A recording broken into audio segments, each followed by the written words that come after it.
చాలా కాలం క్రితం లోకమంతా అవినీతి, హింస, దుష్టత్వంతో నిండిపోయింది.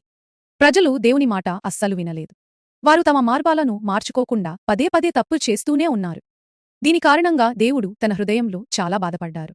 కాబట్టి వారి నిరంతరమైన మార్పులేని పాపపు ప్రవర్తన కారణంగా దేవుడు భూమిని నాశనం చేయాలని నిర్ణయించుకున్నారు.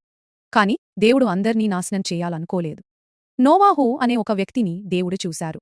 అతను నీతిమంతుడు మరియు నిజాయితీపరుడు. తన చుట్టూ ఉన్న ప్రతి ఒక్కరూ తప్పు చేస్తున్నప్పటికీ అతను దేవుణ్ణి విశ్వసించాడు, దేవుని మార్గాల ప్రకారం జీవించాడు. కాబట్టి దేవుడు నోవాహును మరియు అతని కుటుంబాన్ని రక్షించాలని నిర్ణయించుకున్నారు. ఒకరోజు భూమిపైకి గొప్ప జలప్రళయం వస్తుందని దేవుడు నోవాహుతో చెప్పారు. దేవుడు నోవాహుకు ఒక పెద్ద ఓడను నిర్మించమని స్పష్టమైన సూచనలను ఇచ్చారు. ఆ సూచనలు ఏంటంటే ఆ ఓడ యొక్క కొలతలు, ప్రణాళిక మరియు దాన్ని నిర్మించే విధానాలు చెప్పారు.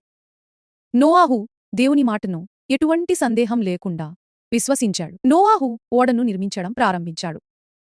ప్రజలు అతనిని చూసి నవ్వారు. వారు, నీకు పిచ్చా?